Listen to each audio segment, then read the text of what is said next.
here are the 6 suggestions that I have from playing Daggerheart at low, medium, and high levels for their tiers. Make sure to stick around for the last one because it's probably counterintuitive and the one you're going to like the least. But let's kick it off. Ancestries. They're kind of underwhelming. I know that we're trying to get away from biological essentialism, so with that, we could potentially have additional cards that could be unlocked at higher tiers where players can allocate a skill point to get something that is culturally relevant to those ancestries. Or we do have ancestries that have scales, shells, wings, antennae, and many other things that could be used to communicate with the world around them and unlocked based off of their ancestry. I know it's a little going backwards with that biological essentialism, but it would be interesting for the players to do based off whatever their ancestry is. Second up, the communities are kind of meh. So, we're building a new system here, so let's try and make it shine and have these communities feed into the player's class and ancestry options. With communities, no one feature would represent the entirety because no culture is a monolith, so instead having a variety of diversity within your community options, allowing players to pick one and then if they want at higher tiers, pick an additional feature from their communities, allowing them to mix and match and have fun building a unique character. Example, the Ridgeborn talks about living on the cliff's face along steep slopes and dangerous surfaces. Right now they have steady, which gives them advantage on difficult terrain and knowledge on how to survive with also an additional armor slot. Does that make sense? How about making them skilled climbers, allowing their climbing speed to be the same as their movement speed, giving them additional features about the area around or mechanics of what tools they may have used to traverse from one side of the cliff to the other side. Another one, Seaborn, just as an example, they know the tides of the world. But shouldn't they also know how to swim, dive, hold their breath? Something along the lines of that for anyone who lives near water. You kind of know what I mean. With a slightly better understanding, potentially, of coastal creatures or aquatic areas. That would be fun. Let's leave that, and let's go to the third one. Evasion. I'm sure if you've played Daggerheart, you've kind of noticed that the evasion is busted. At higher levels, it's way too low for the players. Basically, the enemies get a hit every single time. And if you're not sure about that, go ahead and watch the Ampersand Box video. I'll put a link somewhere in here where you can see that my players were just wrecked at 10th level. And I'll put a list here at the bottom of each of the classes with their evasion scores, so you can go ahead and pause and check it out if you want. However, the difficulty with evasion is that you could use the skill tree to increase your evasion, and some ancestry and class features also increase your evasion, which is great. But for most combinations, you will be at an extreme disadvantage at higher levels of play if that's what you prioritize, or you do everything else that your class can do without putting skill points into evasion. I offer a solution. You keep your evasion scores as they are, but you're allowed to add your dominant trait to your evasion. Now this is how it works. Bards can use their presence to beguile and bolster their evasion, while wizards utilize their knowledge to move through combat and other situations with ease. Yeah, I know it's not quite a physical aspect to it, but it allows each of the classes to be unique and add something. This will help when those high-tier foes with a +8 or more come swinging by.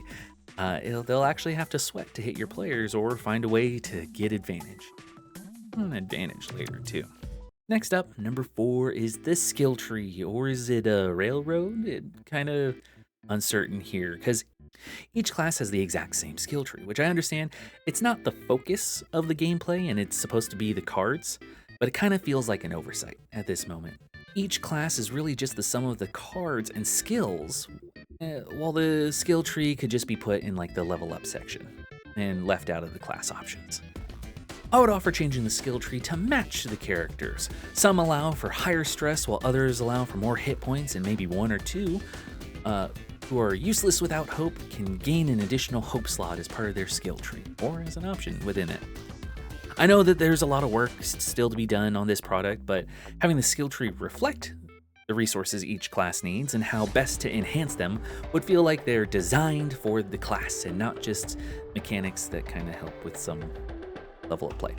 Also, if you allow additional community and ancestry options for players to choose from, this would allow the players to enhance their options from that tree, possibly at each tier players get an additional skill point that they can use on either ancestries, classes, or community options. Their pick.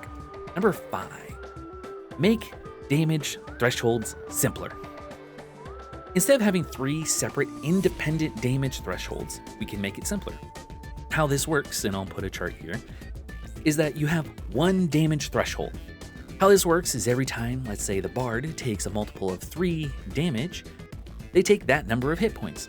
So 3 damage equals 1 hit point. 6, 2, 9, 3, so on. You get it, right? Or another option is that you have your minor damage threshold for scrapes, bumps, and all the little things, and then you have your major damage threshold, which uses the example above. So 1 damage, you get 1 hit point. However, to deal more than 1, it takes 5 damage to do, and then 10, 15, and so on to deal higher levels of damage. I'll put a chart here for you. But okay, we talked about a lot. Before I get to the final point here, I'm going to put some honorable mentions for suggestions that came from me and some of the players. I'm going to run through these pretty quick, and I'll put more in the description below for each one. DM rolls a d6 for advantage and disadvantage. Advantages and disadvantages stack with a max of 4. However, you can use them to hit, or you can add them to damage if you want. However, the DM gets an additional action token anytime there's more than 2 advantages stacked. Players crit only on even rolls. Odd rolls still succeed if the total meets or beats, but the DM gets a fear token on those odds. If you use damage threshold suggestion from above, there's no limit on damage. So if a creature can deal 10 hit points to you, take the 10. Give foes an evasion score separate from their difficulty. Instead of gaining a scar, the scar just gives you a negative experience because hope, when lost, is a crucial resource. Fix tag team. Especially with all the other advantage disadvantages, we'd have to change it anyway. Lastly, for honorable mentions, put sizes of foes in stat blocks. That way, I know what size mini I need to grab if I don't already know what the character kind of is. That's a lot.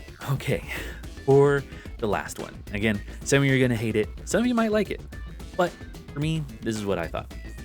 No more than 5 hit points. You get 5 hit points total.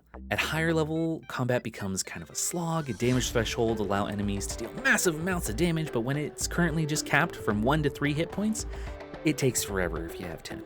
Now, if you use my previous suggestion above, where foes could potentially deal more damage, you could probably leave it. However, if you only max it at 5, this would allow some backgrounds, ancestries, and subclasses with a modified skill tree to add additional hit points based off those narrative choices that the player chose. So if you pick the combination of backgrounds, ancestries, and subclasses, and you put all the skill points into it, you could potentially have 8 hit points. Now, I know all these suggestions, it's a lot, so I'm going to put a lot of them in the description below. If you like them, send them over to Critical Role, tell them Gravity sent you. And that I'll work for free for them, honestly, because I already have a day job. Or if that's too much, watching the video helps a lot all the way to the end, or clicking the like and subscribe button in case you want to see other content from me. And if you want breakdown of the classes next, or any of the other ancestry or community options, let me know, and I'll make them and how to potentially improve them, because it's a lot. Done. And as always, be kind, roll well, have fun, and let me know what you think in the comments below. Bye.